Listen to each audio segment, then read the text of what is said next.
다같이 묵상 기도 드리심으로 주일 오후 예배 하나님께 드립니다. 다같이 묵도 드립니다.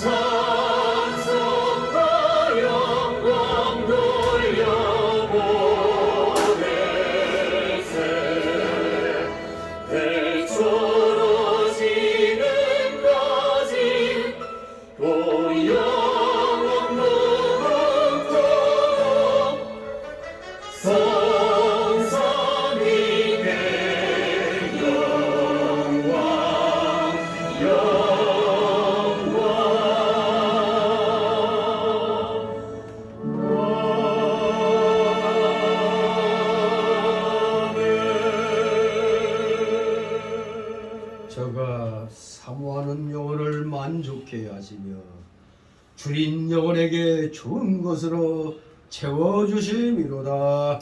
아멘. 다같이 사도신경으로 우리의 신앙 하나님 앞에 고백드립니다. 전능하사 천지를 만드신 하나님 아버지를 내가 믿사오며 그 외아들 우리 주 예수 그리스도를 믿사오니 이는 성령으로 일대하사 동정녀 마리아에게 나시고 본디오 빌라도에게 고난을 받으사 십자가에 못 박혀 죽으시고 장사한지 사흘 만에 죽은 자 가운데서 다시 살아나시며 하늘에 오르사 전능하신 하나님 우편에 앉아 계시다. 저리로서 산 자와 죽은 자를 심판하러 오시리라. 성령을 믿사오며 거룩한 공예와 성도가 서로 교통하는 것과 죄를 사하여 주시는 것과 몸이 다시 사는 것과 영원히 사는 것을 믿사옵나이다. 아멘. 다시 찬송가 203장 부르시고 이 시간을 위해 박복실 집사님이 기도 인도하십니다. 203장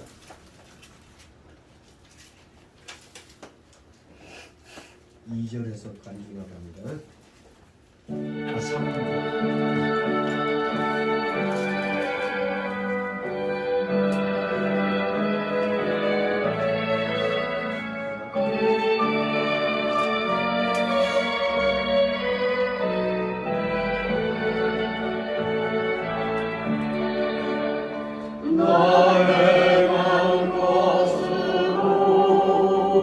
구원을 못 얻고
깊어가는 가을 추수감사절에 우리들 은혜를 자리에 불러주시고 예배하게 하시니 감사드립니다.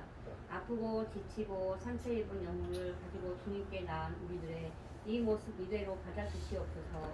오늘의 예배를 통하여 위로받고 체험과 새 능력을 공급받게 하여 주시옵소서. 오직 오늘 주님께만 영광 돌리며 찬양하는 복된 날이 되게 하옵소서. 깊은 가을에 겨울을 준비하기 위해 필요없는 것들을 입으로 보내어 떨구는 나무들처럼 우리들도 버리고 비우는 나무들의 지혜를 배우게 하여 주시옵소서. 우리들 안에는 버려야 할 것들을 버릴 수 있는 용기를 주시옵소서. 올 한해도 추수의 기쁨을 허락하시고 열매를 거둘 수 있게 하심을 감사드립니다. 돌아보면 주님의 은혜가 아닌 것이 하나도 없고 걸음마다 길을 내시고 인도하여 주셨습니다. 그러나 우리들은 신령한 양식을 구하기보다는 이 땅의 안식을 구하였고 허락하신 귀한 은사들을 주님의 영광을 위하여 사용하기보다는 자신의 만족을 위하여 더 많이 사용했으며 감사보다는 불평과 불만이 많았음을 고백합니다. 그럼에도 불구하고 풍성한 열매를 허락하시고 때마다 베풀어 주신 은혜에 감사합니다. 주님, 어느새 올해도 한 달밖에 남지 않았습니다. 우리는 다만 심고 수고하는 역할만 할 뿐 자라게 하시고 거두게 하시는 이는 주님이시니 주님 앞에 성실함을 심고 수고하며 살아가는 이들에게 때를 따라 이른 비와 늦은 비를 허락하사 이제 얼마 남지 않은 시간에 더욱 풍성한 열매를 거두게 하여 주옵소서. 주님, 우리가 광야와 같은 삶을 살아갈 때에 동행하여 주옵소서. 세상은 여전히 어렵고 힘들지만 그럼에도 불구하고 어려움을 만날 때 피할 길을 내어주시고 무너진 우리의 마음을 붙잡아 주시고 우리의 영혼에 햇빛을 비춰 주시옵소서. 주님, 주시는 참 평안을 얻으며 누릴 수 있도록 인도하여 주시옵소서. 삶의 여정 가운데 힘들다고 헛개치 우리의 작은 십자가를 다시 질 수 있는 용기를 허락하여 주옵소서. 분열과 갈등을 겪고 있는 이 나라를 긍휼히 여기시고 하나님의 정의와 사랑으로 이 땅을 바르게 세워 주시옵소서. 삶의 터전이 흔들리고 벼랑 끝에 몰린 우리들 재난을 인해 신음하는 이들 주께서 위로하여 주시고 일으켜 세워 주시길 기원합니다. 이 시간 우리 목사님 말씀 개헌하실 때 우리의 길을 열어주시고 들을 수 있게 하여 주시며 말씀을 붙들고 살아갈 때 세상 속에 승리하게 하옵소서. 이 모든 말씀 예수 그리스도 이름으로 기도드리옵나이다. 아멘.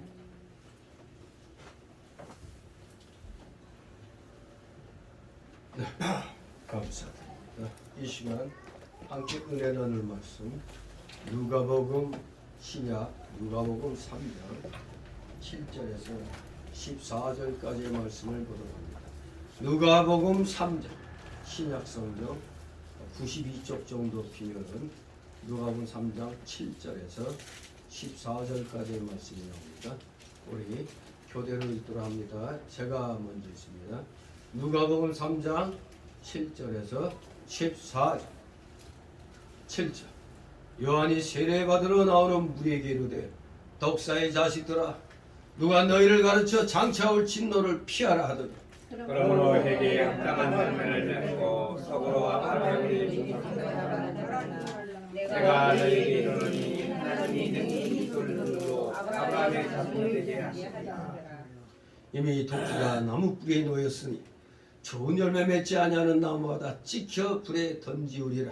우리가 뭐라 가로되 그리하면 우리가 무엇을 하리까? 대답하여 가로되 옷 두 벌 있는 자로 옷 없는 자에게 나눠줄 것이요 먹을 것이 있는 자로 그렇게 할 것이니라 하고 세리들도 세리를 바꾸자 하여 와서 가로되 선생이 어린이를 무엇을 하리까? 아멘. 가로되 정한 새 외에는 늑징치 말라 하고 다같이 문병들도 가로되 우리는 무엇을 하리까 하며 가로되 사람에게 강구하지 말고 무소하지 말고 받는 조를 족한 줄로 알라 하니라. 아멘. 예, 오늘 제목은 또 오전과 또 연관시키면 올 한 해 가기 전에 회개에 합당한 열매를 맺으라. 즉 행함이 있는 그 결과를 보이라는 얘기입니다. 회개에 합당한 열매를 맺으라. 아마 이 내용은 2, 3년 간격으로 그래도 많이 한 미안합니다. 그 내용이라고 생각됩니다. 기억이 나시는 분 나실 거예요. 한 2, 3년 간격 좀 보았다는. 아무튼 2, 3년 간격이지만 또 잊어버린 또 그 교훈을 다시 한번 마음에 또 새기는 이 시간이 되길 소망합니다. 이 누가복음을 기록한 누가는 앞에 1장, 2장에서 탄생시부터 12살 되던 해까지 그 예수님의 행적에 관해서 1, 2장에서 기록하였었습니다.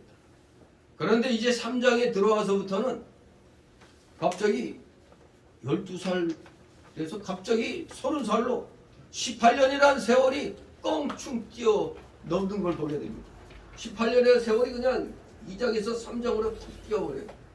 3장으로 바뀌면서. 그러면서 공생애를 맞이하신 예수님에 관한 기록이 이제 나오는데 누가는 즉 여기에서 예수님의 앞길을 준비하는 세례 요한의 사역을 소개하고 있는 겁니다. 바로 우리는 예수님의 공생애를 시작하시기 전 바로 그 앞길을 닦아놓는 세례 요한을 여기서 또 잠시 살펴보도록 하겠습니다. 세례 요한, 유대인들에게 회개의 메시지를 지금 선포하고 있습니다. 그 당시 유대인들, 특히 종교 지도자들이, 종교 권력자들이, 사두개인과 바리새인들이 모범을 보여야 되는데 모범을 보일 수 있는 율법의 근본 정신은 외면한 채 그저 외식만을 일삼다가 세례 요한으로부터 독사의 자식이란 저주와 아주 엄한 책망을 받고 있습니다. 이게 마태 3장 6절 이하에도 나오는 그런 내용이죠. 독사의 자식들아.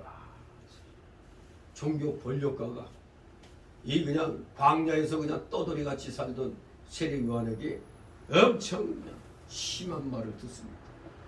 예수님에게가 아니라 예수님한테 들으면 또 그렇다고 하겠는데 세례 요한한테 들으니까 사실 바리새인이나 서기관들이나 또 세례 요한이나 사실 어떻게 보면 하나님의 일을 하는 입장에서 비슷비슷한 거죠. 비슷한 사람들끼리 뭐 서로 그냥 책망하고 뭐 지적하고 할 수는 있겠죠. 그러나 예수님한테 책망을 받을 때는 좀 더 분위기가 달라지는데 여기 이 바리새인과 사두개인들이 이거 뭐 저도 하나님 일해? 나도 하나님 일해 하는데 이 세례 요한한테 엄청난 저주와 책망을 받고 있는 겁니다.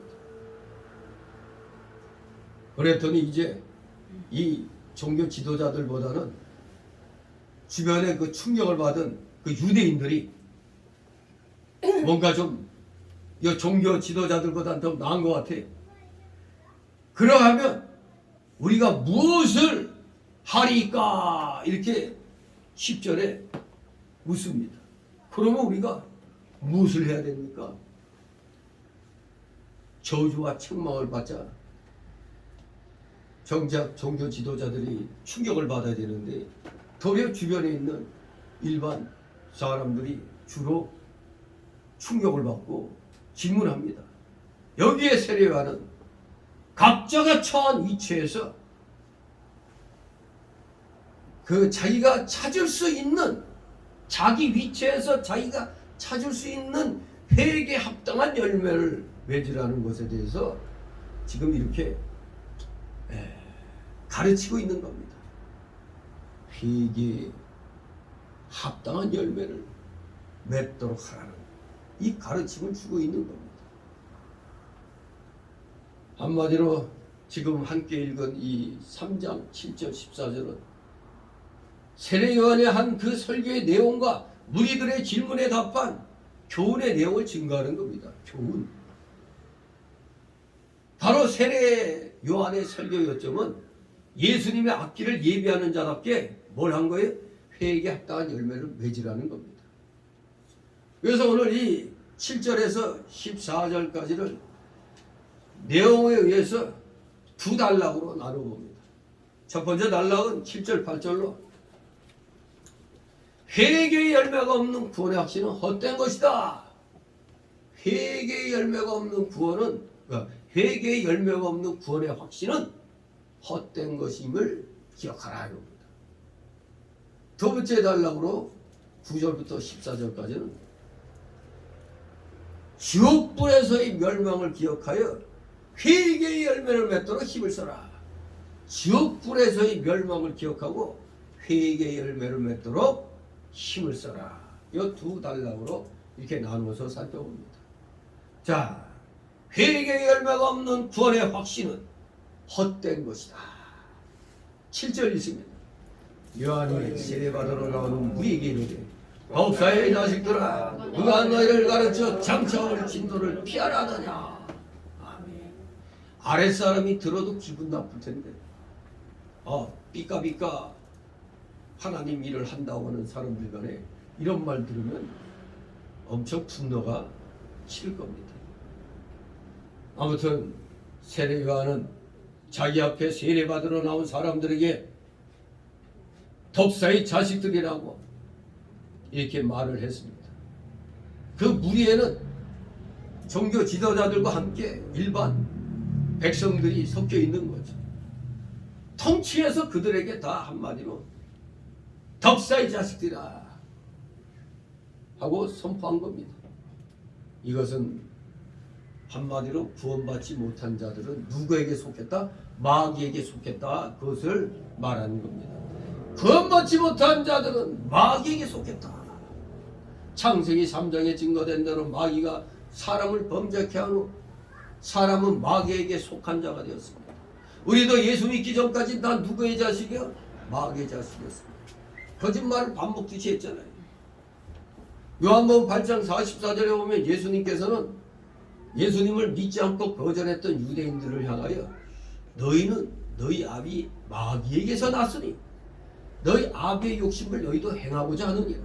저는 처음부터 살인한 자여 진리가 그 속에 없으므로 진리에 서지 못하고 거짓을 말할 때마다 제 것으로 말하나니 이는 저가 거짓말장이요 거짓의 아비가 되었음이니라. 이렇게 말씀하셨습니다.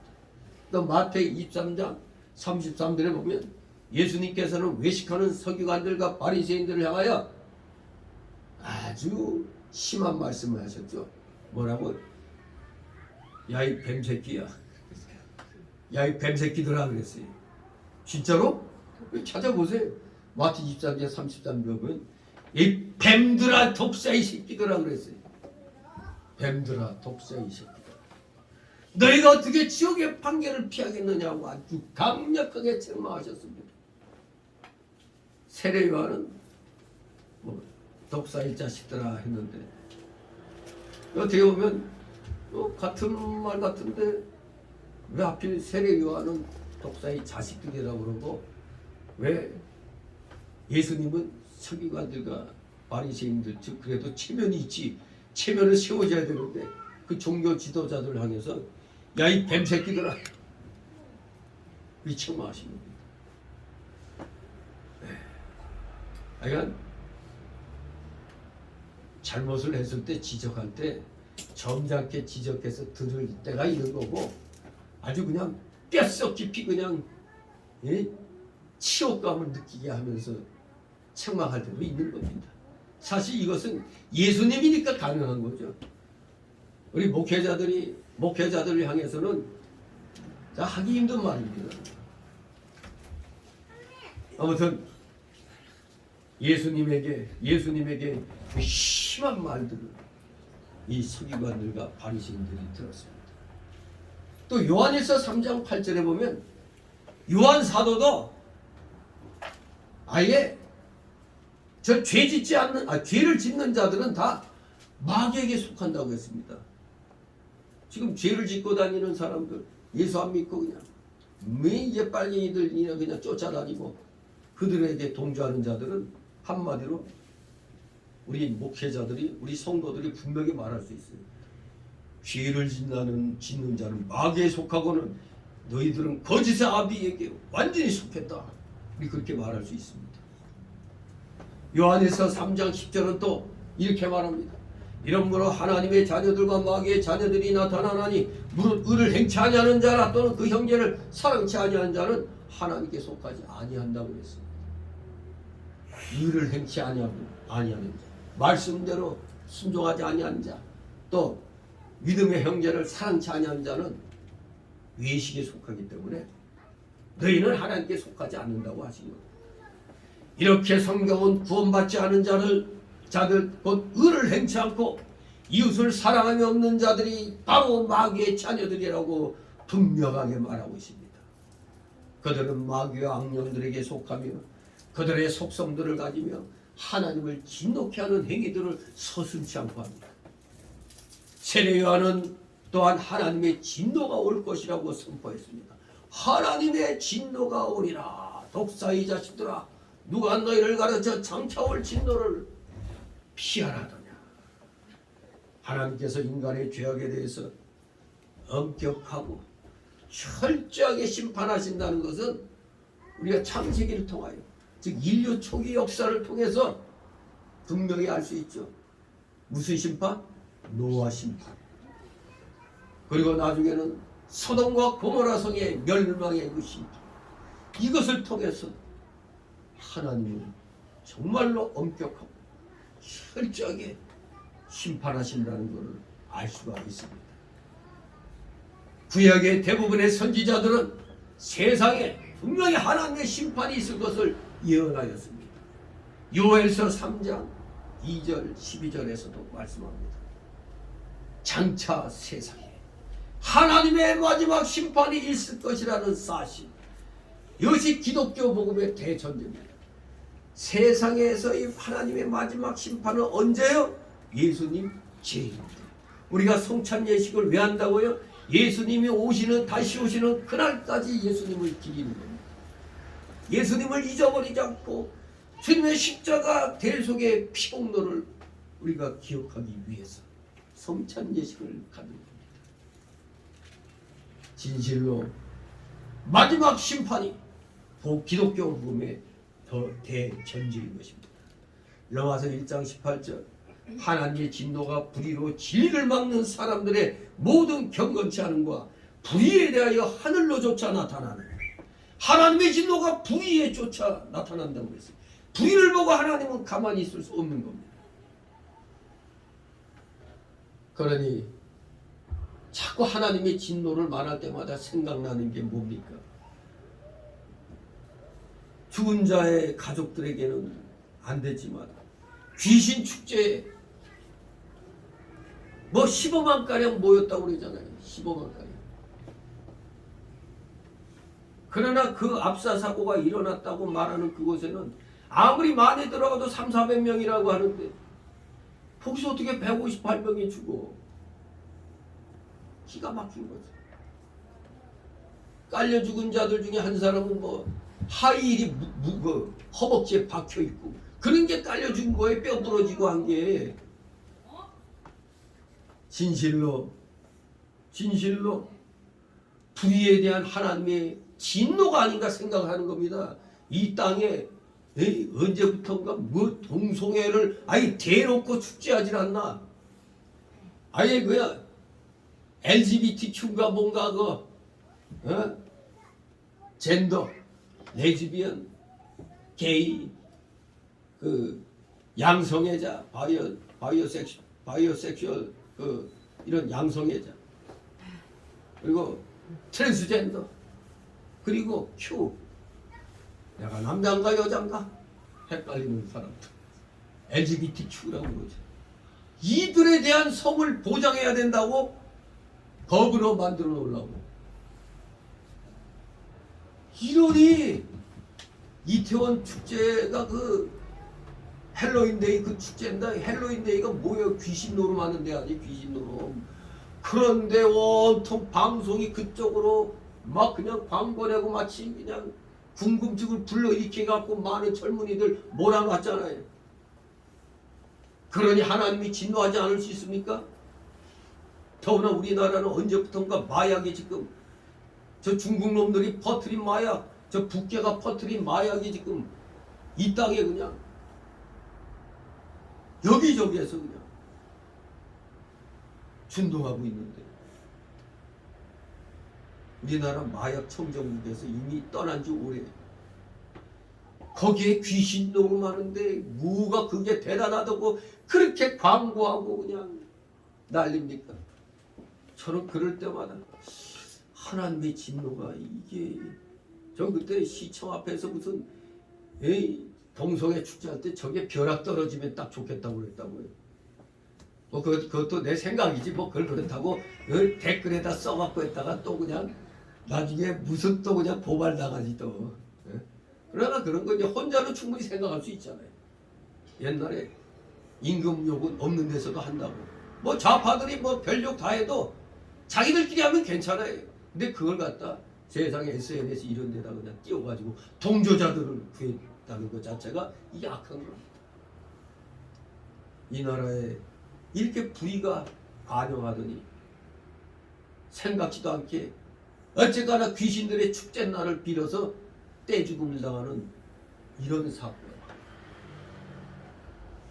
그래서 학자들은 이 사건을 처음부터 제대로 바로 수사하지 않으면 이 정권도 위험하다고 얘기를 하죠.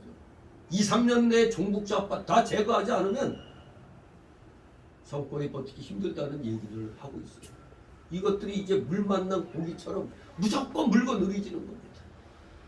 하나님의 진노를 또 받으려고 작정을 한 겁니다. 우리 기독교계가 그래서 가만히 있으면 안 되는 거예요. 불의를 자꾸 주장하고 거짓말 선동하는 자들에 대해서 교회 목사들이 하나님의 공의를 그리고 하나님의 진노를 선포해야 되는 겁니다. 불의한 거 그냥 놔뒀더니 결코 저런 귀신 축제 가서 떼죽음 당하는 일이 일어나잖아요. 압살을 당했든 화생방 무슨 생화 테러 당했든 결과는 거기 가서 그 동네에서 죽었다는 사실이라고. 전에부터 거기 이태원 쪽은 뭐 동성애자들이 그렇게 많다며. 이미 물이 흐려 물이 소돔과 고모라 같이 됐다는 얘기 아니에요. 거기 하나님의 진노가 있었다고 볼 수밖에 없는 겁니다. 마귀 새끼들을 이용해가지고 그렇게 하나님이 진노를 내셨다고도 볼 수가 있는 겁니다. 분명한 건 노아와 홍수 심판이나 소돔과 고모라가 왜 멸망당했어요? 먹고 마시고 시집가고 장가가고 그야말로 방탕의 극치를 이뤘잖아요. 방탕의 극치. 그렇기 때문에 하나님의 진노가 불의에 대하여 나타나는 겁니다. 예나 지금이나. 로마서 2장 5절 16절에 다만 네 고집과 회개치 아니하는 마음을 따라 진노의 날 곧 하나님의 의로우신 판단이 나타나는 그날에 이 말 진노를 네게 쌓는도다. 지금 우리가 자꾸 불의를 행하면은 회개하지 않고 자꾸 죄를 짓고 나가면 그 쌓이는 속에 뭐가 쌓여? 하나님의 진노가 쌓이는 겁니다. 그러다 한 방 빵 터지는 겁니다. 곧 내 복음에 이른 바와 같이 하나님이 예수 그리스도로 말미암아 사람들의 은밀한 것을 심판하시는 그날이라. 하나님의 심판의 날이 임하는 것입니다. 불의로 자꾸 하나님의 진노를 쌓게 하면 안 됩니다. 빨리빨리 깨달은 대로 회개하며 살아가야 됩니다. 다 같이 8절 있습니다. 그러므로 회개에 합당한 열매를 맺고 속으로 아브라함이 우리 조상이라 말하지 말라. 내가 너에게 이르노니 하나님이 능히 이 돌들로도 아브라함의 자손이 되게 하시리라. 아멘. 그러므로 회개에 합당한 열매를 맺고 그러므로 이 말은 앞의 말과 연결하면 죄인들의 죄악들로 인하여 장차 하나님의 진노가 온 세상에 임할 것이기 때문에 빨리 회개에 합당한 열매를 맺으라는 겁니다. 하나님의 진노가 장차 온 세상에 임한다 이겁니다. 그래서 빨리 속히 회개에 합당한 열매를 맺으라는 겁니다. 즉 쉽게 말하면 아니 뭐 복잡하게 회개에 합당한 열매가 뭐냐? 그런 질문이 안 나오도록 바로 얘기해야죠. 참된 회개를 하라 이겁니다. 참된 회개를 하라. 즉 겉으로만 금식하는 척하고 그냥 뭐 세수도 안 하고 머리 산발해서 풀고 그냥 예? 주저앉아가지고 옛날 우리나라 그 뭐예요 석고대죄하는 그런 겉모습만 취하지 말고 진정으로 회개하라는 겁니다. 진정으로. 그러면 회개도 참 회개가 있고 거짓 회개가 있다는 얘기가 돼요.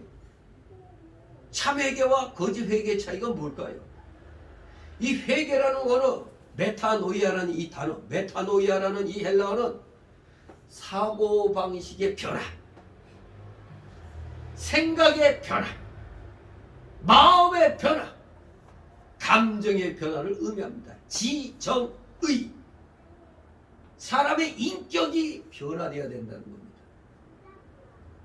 쉽게 말하면 회개는 죄를 깨닫고 죄를 미워하고 죄에서 돌이키는 것 또는 돌아서는 것을 말합니다. 그것은 지성, 감정, 의지의 변화입니다. 인격의 변화입니다. 지정의.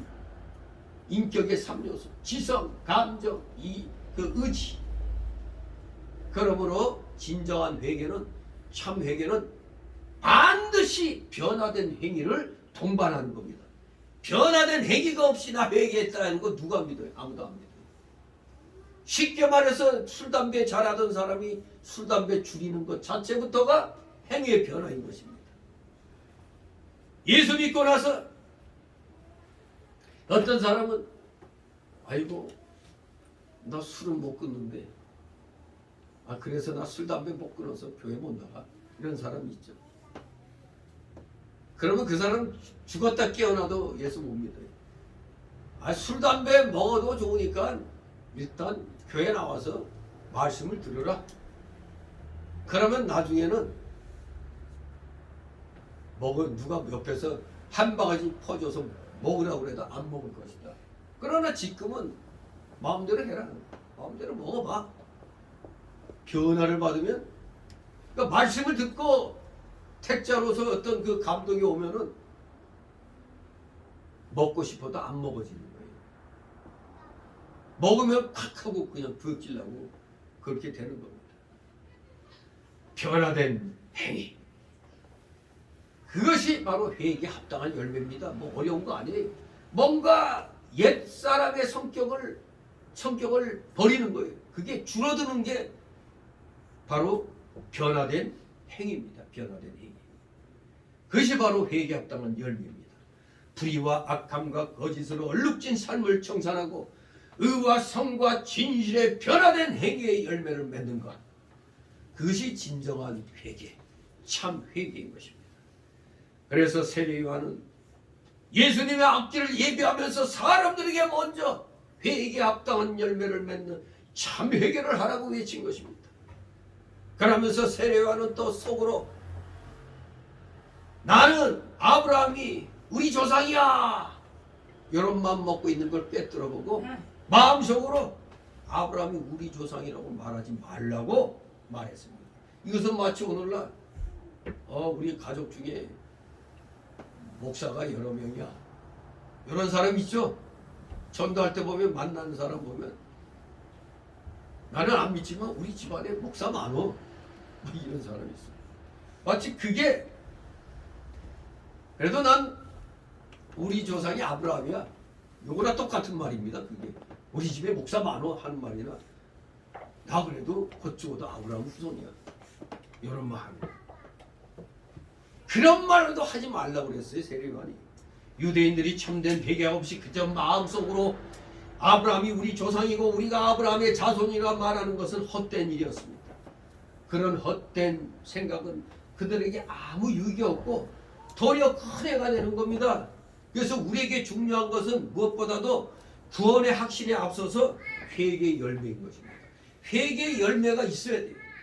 회개에 합당한 열매를 맺는 자가 구원의 확신을 갖게 되는 겁니다. 구원의 확신은 진정한 회개가 됐을 때 확신이 오는 겁니다. 진정한 회개가 있어야 확신이 오는 거예요. 그러나 거꾸로 돼가지고 회개가 없는 구원의 확신은 도리어 그 사람을 착각하게 만들어서 멸망케 만드는 겁니다. 거짓 확신을 가지면 그 사람 망하는 겁니다. 세례 요한은 또한 하나님이 능히 이 돌들로도 아브라함의 자손에 되게 하시라고 말합니다. 이것은 구원에 있어서의 하나님의 주권을 얘기하는 겁니다. 하나님의 주권. 하나님의 주권. 하나님이 능히 이 돌들로도 아브라함의 자손이 되게 하실 수 있어요. 왜? 하나님은 무에서 유를 창조하신 분이니까 그까짓 거 못하겠어요. 이런 말을 하는 것은 바로 하나님의 주권을 증거하는 겁니다. 구원에서의 주동자 바로 하나님입니다. 바로 구원의 능력이 하나님께 있다는 것입니다. 하나님은 원하신 자들을 구원하실 수 있고 또 분명히 구원하십니다. 에베소서 1장 11절에 모든 일을 그 마음의 원대로 역사하시는 자의 뜻을 따라 우리가 예정을 입어 그 안에서 기업이 되었으니 하나님께서 우리 같은 이방 죄인들을 구원하신 것은 이 주권적 처분에 따른 감당할 수 없는 은혜의 일이었다는 사실을 우리가 기억해야 되겠습니다. 진실로 하나님의 원하심에 따라 소원하심에 따라 우리가 택함을 입고 때가 돼야 구원받고 때가 돼야 하나님의 자녀로서의 그런 행동들을 하게 되는 겁니다. 이거는 우리가 나 구원받겠다고 해서 되는 게 아닙니다. 하나님이 구원시켜줘야 되는 일입니다. 자, 이제 두 번째 단락으로 9절 14절 지옥불에서의 멸망을 기억하고 회개의 열매를 맺도록 힘을 써라.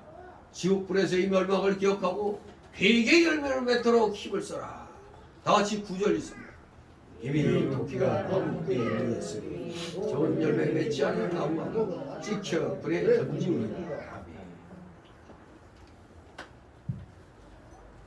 세례 요한은 사람들을 나무에 비유하고 하나님의 심판을 마치 그 나무 뿌리에 놓인 도끼에 비유하고 있습니다. 바로 하나님의 심판의 대상은 다른 게 아닙니다. 좋은 열매 맺지 않는 나무들, 즉 선한 행위들이 없는 사람들이 바로 심판의 대상입니다. 이미 혹은 이제 도끼가 나무 뿌리에 놓여 있듯이 하나님의 심판은 악인들 앞에 작정되어 있는 겁니다. 때가 되면 악인들은 다 심판받는 겁니다. 가치 없는 나무들을 찍어서 땔감으로 쓰듯이 가치 없는 죄인들을 마지막 날 지옥불에 던지울 것입니다. 바로 그 지옥은 사단과 악령들 그리고 회개치 않은 죄인들을 위해 준비된 영원한 형벌의 처소입니다. 장소로서의 지옥입니다. 그냥 우리가 마음속으로 무슨 괴로움 당하는 게 지옥이 아니라 성경에서의 지옥은 분명히 장소로서의 지옥을 말하는 겁니다. 그런데 장소로서의 지옥에 가기 전에 우리가 심적으로 고통을 당하면 지옥의 그 느낌을 맛보는 거나 마찬가지예요. 심적으로 고통받는 거. 지옥에서 겪는 걸 미리 지금 땡겨서 받는 거가 되는 겁니다. 그러니 그걸 깨달으면 안 되잖아요. 와, 지옥에 가면 지금 이것도 생각만 해도 끔찍한데 지옥에 가서 내가 모든 거 영육으로 그냥 고통을 받으면 안 되겠다 생각되면은 빨리 회개하고 올바른 길로 돌아서야 되는 겁니다. 도끼는 이미 지금 시국이 딱 하나님의 도끼가 우리 발 아래 딱 놓여 있는 겁니다.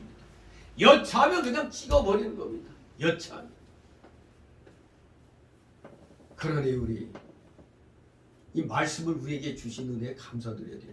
이 말씀을 통해서 우리가 사전에 깨닫고 그런 길로 가지 않도록 지금 조심하게 되잖아요.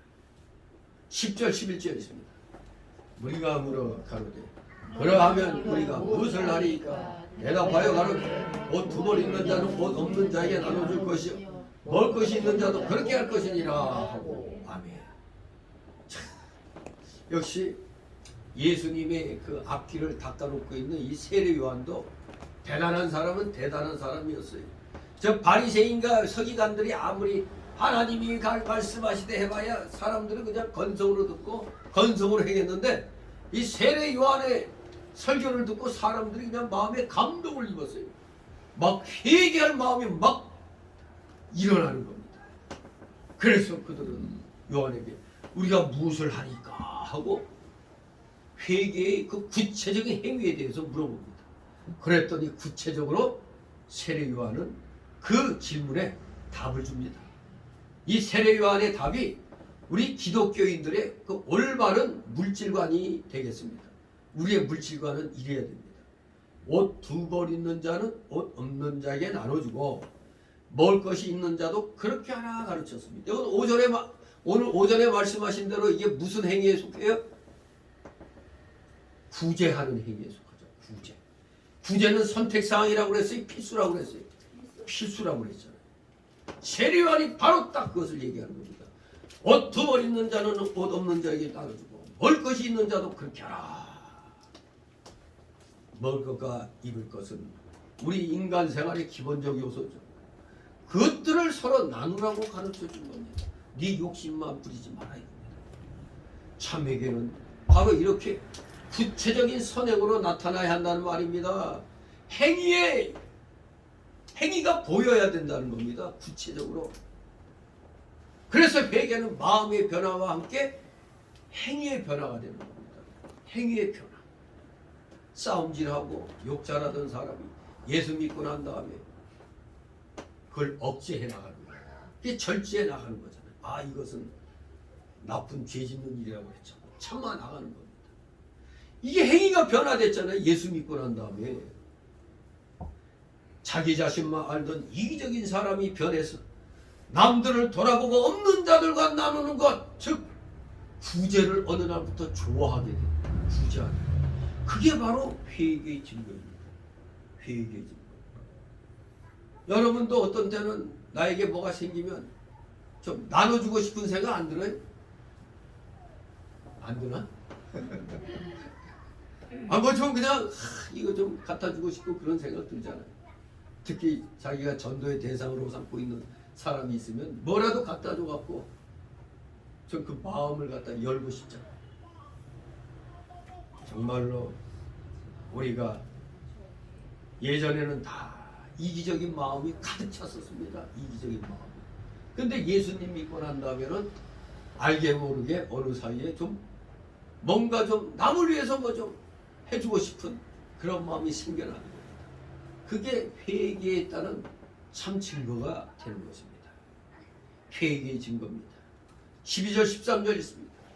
세리들도 세례를 받고자 하여 와서 가로되 선생이여 우리는 무엇을 하리까 하며 바로 정한 세례는 늦추지 말라 하고.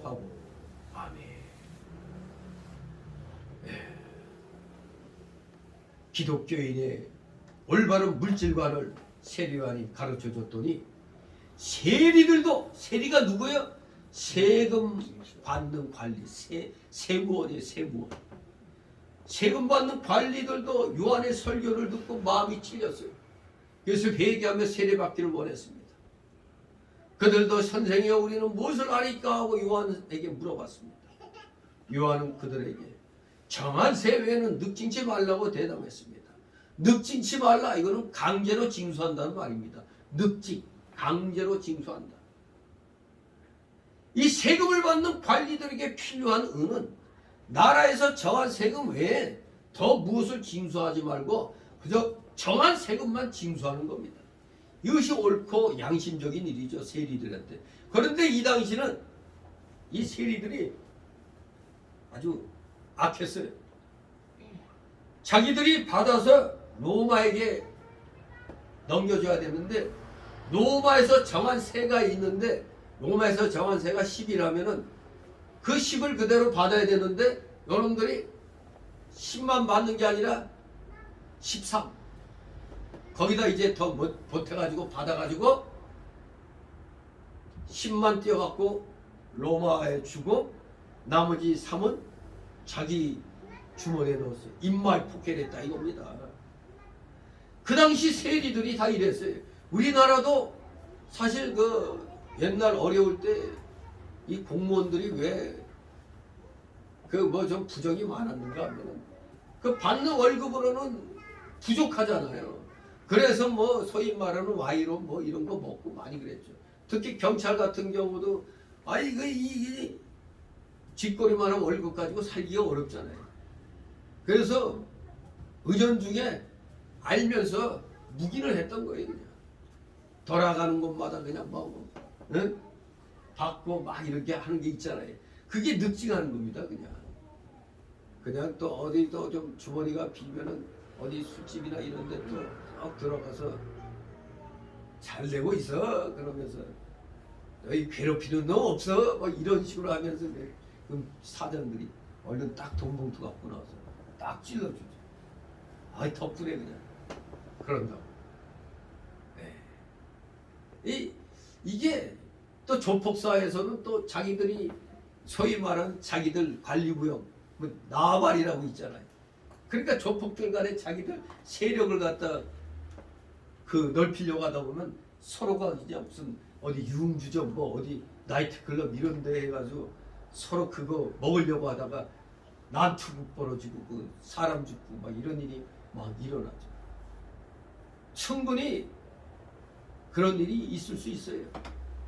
저도 옛날 그 예수 안 믿을 때 우리 동네에 술집이 있었는데 아이 어느 날 후배놈이 해병대인데 그 술 한잔 사달라고 그래서 이제 술 사주고 이제 이렇게 있는데 갑자기 옆이 시끄럽다고 시비를 거는 거네. 내가 있는 데서 그냥 뭐 근데 알고 봤더니 뭐 휴가 나오면은 어디 몇 군데 뒤집어 버리고 들어와야 된다네. 또 그런 것도 처음 들었네. 그래서 내가 또 그냥 옆에 사람하고 막 시비 걸어갖고 막 그럴 때 나서가지고 이제 끌고 나왔죠. 그냥 막 우리 동네에서 뭐 하는 짓이냐고. 그렇게 해서 이제 음악을 시켜줬더니 다음날 그냥 나한테 서비스가 다르네. 와, 그거 막아줬다고. 일반 사람들한테도 그러는데 만약에 이 조폭들이 말이 서로만 이러면서 자기네 관리 이렇게 구역을 관리해주면은 당연히 조폭들은 내놔 이거잖아요. 바치는 거 아니에요, 바치는 거. 마찬가지로 또 경찰들은 또 거기에 또 끼어가지고 또 받아먹는 거잖아요. 옛날에 다 그렇게 있잖아요. 그러다 이제 어느 날부터 공무원들이 월급이 우리나라가 잘 살게 되니까 좋아졌어. 그러니까 그 전에는 그냥 그렇게 삥 뜯어 먹는 거 간섭 안 하다가 이제 어느 날부터인가 월급만 갖고 그리고 부정부패 못하도록 그렇게 이제 공무원 사회가 좀 바뀌어졌죠. 그동안엔 공무원들 우리 서로 공무원 안 하려고 그랬잖아요. 근데 어느 날부터 공무원들이 대우가 좋아져갖고 이제 서로 공무원 하려고 난리 나잖아요. 참 옛날과 그 천지 차이죠. 공무원들의 인식이. 지금 아예 공무원이 철밥통이죠. 최고 편한, 최고 좋은 직업이죠. 그런데 어려울 때는 이 하급 관리들이 먹고 살려고 국민들 주머니, 백성들 주머니를 털은 겁니다. 지금 이 예수님 시대에도 이 유대인 출신 세리들이 로마 정부에서 받으라는 세금에 더 많이 걷어가지고 나머지는 다 입맛 품게 됐단 말이에요. 그렇기 때문에 세례요한이 그걸 알고 정한세 외에는 늑치지 말라. 그러니까 벌써 이런 말이 나왔다는 것은 정한세 외에 붙여갖고 강제로 징수해 왔다는 게 여기서 드러나는 겁니다. 진실로 세무관리, 즉 공무원들이죠. 세무공무원들. 오직 정한 세금만 징수해야 옳고 양심적인 이름을 세례요한이 세무관리들에게 분명하게 가르쳐주고 있습니다. 그랬더니 또 군인들이 나섭니다. 14절 있습니다. 군병들도 물어가로되 우리는 무엇을 하리까 하며 가로되 사람에게 강포하지 말고 무수하지 말고 받는 요를 족한 줄로 알라 하니라. 아멘. 아니 군인들은 또 왜 세례요한에게 또 이런 말을 들을까? 그 유대 통치를 위해서 로마로부터 파견된 그 로마 군인이 아닙니다. 유대를 통치하려고 로마로부터 파견된 로마 군인이 아니고 헤로다, 그 유대를 다스리는 그 헤롯 휘하에 있던 유대 군인을 가르칩니다. 그러니 보세요. 유대 군인이면 유대인들하고 같은 민족이죠. 근데 이 같은 민족이 더 악랄하게 군 거야, 이게. 우리나라도 일제 때 같은 순사라고 하지만 오리지널 일본 순사가 있고 우리나라 식민지 지배를 받고 있는 상태니까 식민지 지배에 조선 출신 순사가 있잖아요. 근데 얘기를 들어보면 조선인 순사들이 더 악랄하게 했다는 그런 말들이 많이 들리거든요. 아무래도 조선인 순사들은 위에 잘 보여야지 되니까 또 내가 여기 식민지인이라고 또 무시할까봐 좀 더 아주 과잉충성하는 게 있었던 거예요. 여기 이 유대 군인들도 자기들이 유대인들과 같은 민족이면서도 이들은 도리어 자기 지위를 이용해가지고 자기 민족을 더 삥 뜯은 겁니다. 군인인 주제에. 이들은 업무상 특정 범죄를 저지를 기회가 많았단 말입니다. 백성들을 그냥 막 강제로 그냥 막 다스리고 하니까. 더군다나 이 군병들은 앞에 나왔던 세무 관리들을 도와가지고 징세를 했어요. 세무 관리를 그러니까 백성들 앞에 엎어주고 겁주고 말이에요. 아는 그러면 잡아간다는 식으로 겁주고 그래서 세금을 더 많이 내게끔 만들었던 겁니다. 한마디로 백성을 위협해갖고 돈을 갈취하는 죄를 이 군병들도 세리들과 합세해갖고 많이 저질렀다는 겁니다. 그야말로 오늘날의 부정부패의 공무원들의 모습이라고 할 수가 있습니다. 부정부패의 공무원들. 자, 그래서니 요한은 그 군병들에게 그 군병들도 역시 세리들처럼 마음에 어떤 찔림이 오고 감동을 받았어요. 그래서 우리는 무엇을 하리까 이렇게 물어보고 그래서 요한은 그들에게 사람들에게 강포하지 말라. 겁주지 말라 이거예요. 거짓된 남을 비난하지 말고 너희들 받는 봉급 그거 족한 줄 알라. 그렇게 대답했습니다. 군인들에게는 칼의 힘을 의지하여 사람들에게 겁박하거나 사람들을 거짓되이 비난하는 것이 불의한 일이었습니다. 그러므로 그들은 칼의 힘을 악용하지 말고 그저 받는 봉급으로만 만족하는 생활을 하라. 그렇게 하는 것이 그들이 맺을 회개의 열매인 겁니다. 다시는 삥 뜯지 말라 이겁니다. 부정부패하지 말라는 겁니다. 세례요한이 말은. 이렇게 회개에 합당한 열매는 공의와 진실과 선함의 행위들인 것입니다. 오늘날 정치가나 법조인이나 공무원이나 교육자나 사업가나 그 어떤 사람에게도 여기 이 동일한 원리가 적용되는 거예요. 세리나 이 군병들에게 적용되는 원칙이 오늘 우리나라의 그 모든 분야에 조금이라도 좀 힘을 갖고 있다는 그런 직책의 사람들에게도 똑같은 원리가 적용이 됩니다. 모든 사람에게 우리 모든 국민들에게 공의와 정직, 진실, 선함이 요구된다는 것입니다. 사람이 하나님을 경외하고 죄악된 삶에서 돌이켰다면 공의와 정직, 진실과 선함을 행위로 나타내야 됩니다. 입으로만 해서 안 됩니다. 입으로만. 이런 입으로만 열심히 하는 자를 뭐라고 그랬죠? 주둥이 투사. 주둥이 투사예요. 주둥이 투사 많죠 우리나라. 목사들 특히. 앞에 나서지도 않고 그냥 뒤에서 그냥 애국운동하는 목사들 욕이나 해대고 말이야. 아 목사는 그런 일을 하는 거 아니야. 교회에서 이제 이 말씀만 손빠고 그래야 돼. 누가 보면 혼자 경건한 것 같아. 사기꾼입니다. 그것들 위선자입니다.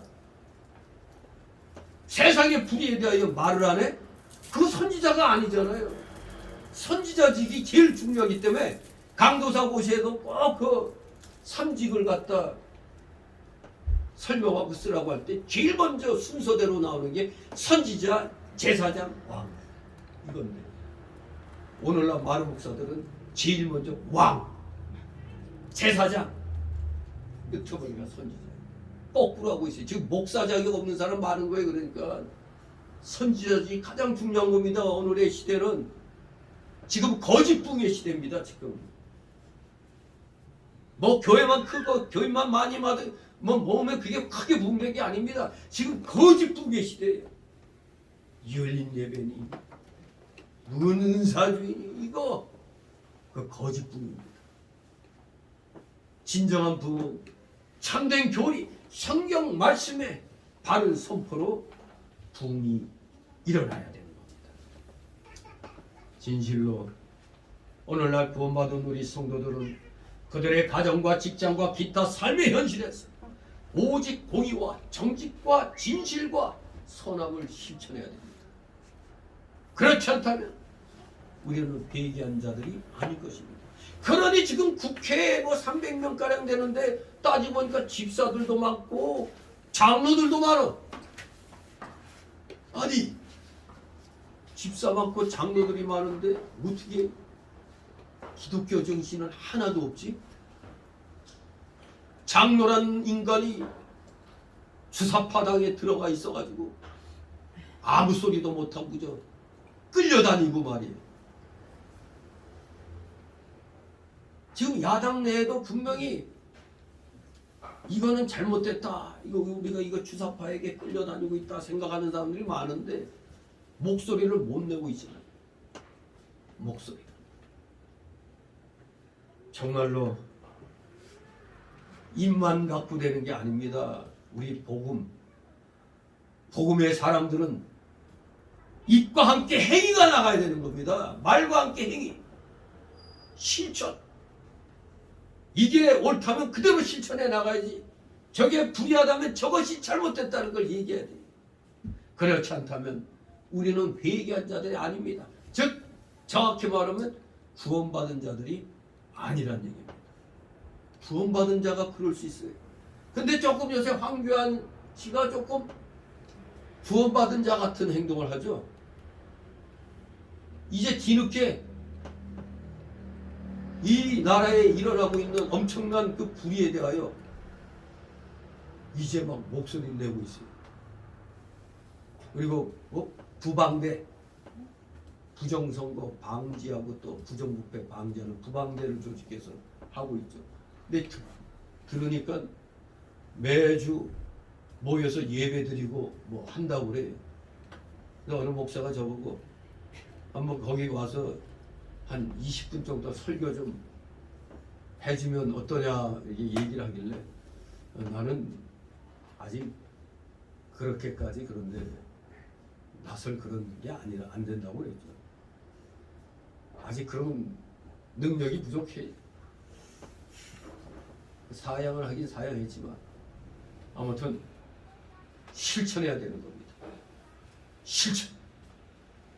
진정 우리가 참으로 회개하고 구원받은 자들이라 누가 뭐라고 할 것 없이 분명한 회개의 합당한 열매가 우리는 보여줘야 됩니다. 결론을 말씀드립니다. 오늘 본문을 통해서 주시는 교훈을 정리를 해보면 첫째, 회개의 열매가 없는 헛된 확신은 버려야 한다. 회개의 열매가 없던 헛된 확신은 버려라. 그렇습니다. 우리에게 필요한 것은 우리에게 중요한 것은 구원의 확신보다 회개의 열매입니다. 회개의 열매가 우선이 되어야 구원의 확신이 오는 겁니다. 그렇기 때문에 혹시 회개의 열매가 없는 헛된 생각이나 헛된 확신이 있다면 다 쓰레기처럼 버리면 됩니다. 회개의 열매가 없는 헛된 확신은 버려야 된다. 두 번째, 우리는 좋은 열매 맺지 않은 자들이 버림을 당하고 지옥불에 던지울 것이라는 사실을 분명하게 기억해야 되겠습니다. 물론 이 말씀은 진실이 주를 믿고 구원받은 자들에게는 항상 경각심을 주는 그런 경고의 메시지죠. 우리 구원받은 사람들에게 경고의 메시지입니다. 왜? 좋은 열매 맺지 않은 자들이 버림당하고 지옥불에 던지운다 하면은 또 우리도 예수 믿다가 그럼 잘못하면 그냥 버림받느냐? 우리 구원받은 자들은 한 번 구원은 영원한 구원이라고 그랬지. 하나님이 우리가 잘못된 길 가면 거기서 돌이키도록 하나님이 징계를 가하신단 말이에요. 그러니까 우리는 끝까지 악의 길에 서 있을 수가 없어요. 하나님의 징계를 받기 때문에 돌이키게 돼 있는 겁니다. 그러면 우리들에게 이런 말 쓸데없는 말 아니냐? 아닙니다. 우리가 이렇게 구원의 확신이 분명해도 경고로서는 필요한 겁니다. 경고로서 순간 뜨끔뜨끔하게 찔러지는 말로 필요한 겁니다. 항상 우리에게서는 경각심 주는 경고의 말씀입니다. 이와 비슷한 말씀이 마태복음 7장 21절에 있죠. 주께서 뭐라고 그랬어요? 나더러 주여 주여 하는 자마다 천국에 다 들어갈 것이 아니요 다만 하늘에 계신 내 아버지 뜻대로 행하는 자라야 들어가리라고 말씀하셨습니다. 또 바울 사도도 로마서 8장 13절에서 너희가 육신대로 살면 반드시 죽을 것이로되 영으로서 몸의 행실을 죽이면 살리니 이렇게 말씀했습니다. 이 두 말씀들도 다 우리 구원받은 성도들에게 있어서는 일종의 경고의 말씀입니다. 그러나 믿지 않는 자들에게는 그야말로 무서운 경고죠. 그냥 바로 직격탄이 되는데 우리에게 있어서는 깨닫게 하는 경고의 말씀인 겁니다. 아, 내가 바른 길 가고 있나? 말씀대로 바로 믿고 있나? 그걸 깨닫게 하는 경고의 메시지입니다.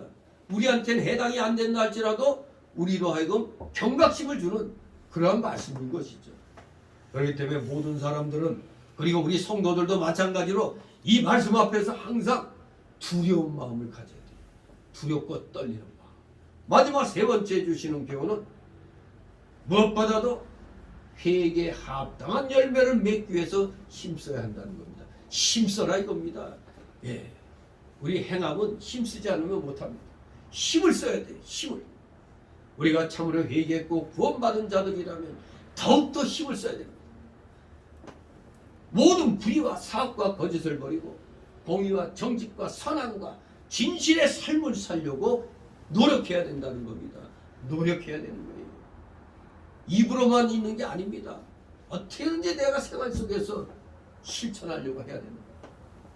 성도는 자기가 받은 구원을 확실히 하기 위해서 늘 깨어있고 구원에 합당하게 성실하게 다름박질해야 됩니다.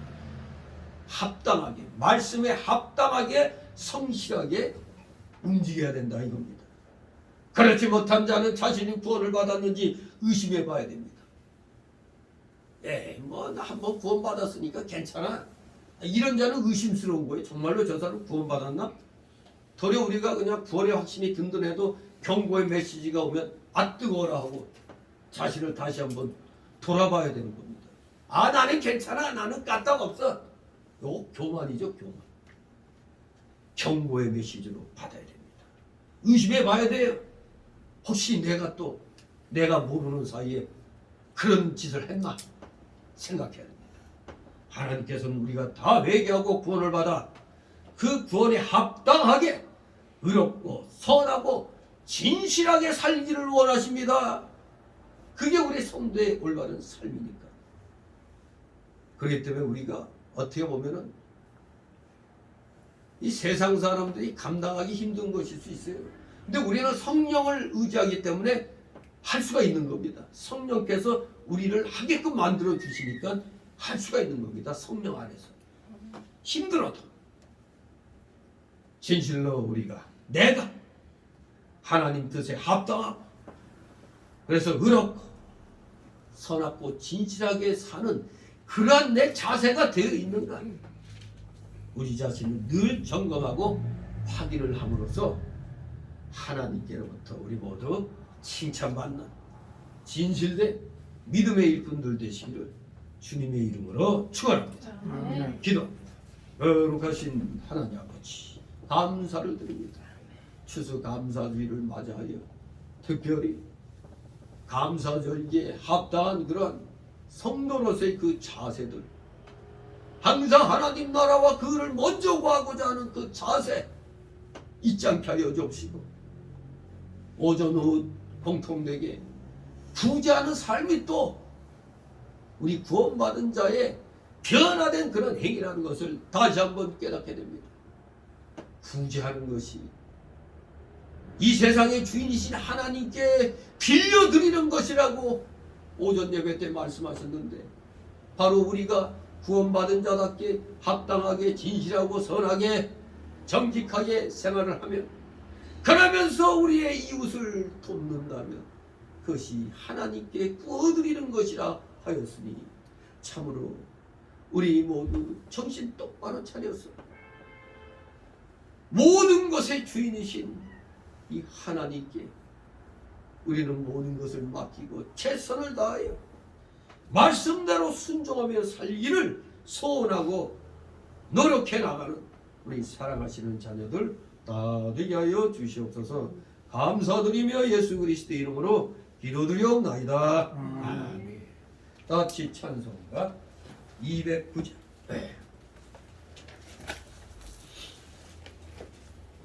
209장 찬송입니다.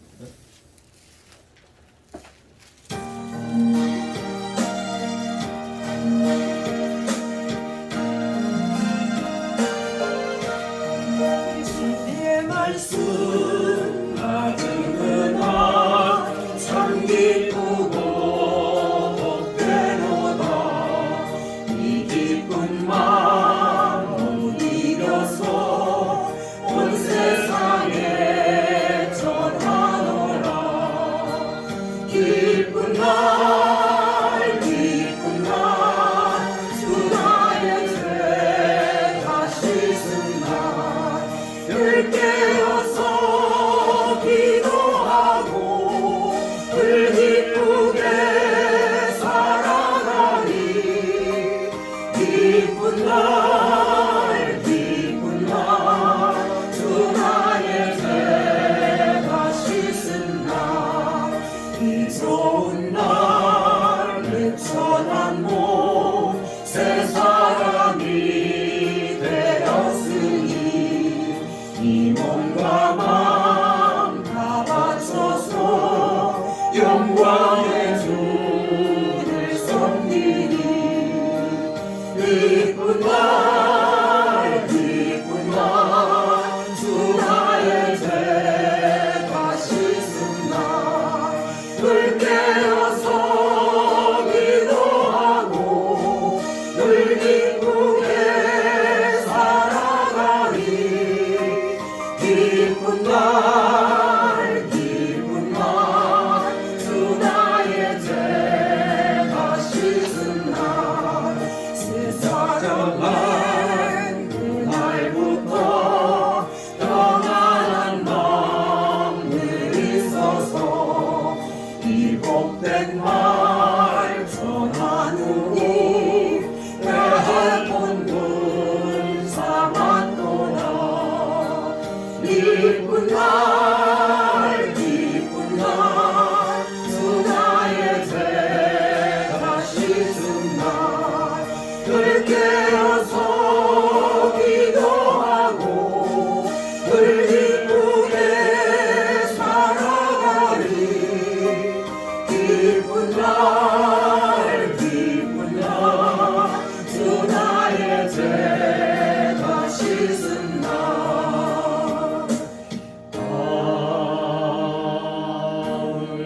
아멘. 주기도문으로 마칩니다. 하늘에 계신 너의 아버지여 이름이 거룩히 여김을 받으시오니 나라의 무엇이며 뜻이 하늘에서 이룬 것 같이 땅에서도 이루어지니.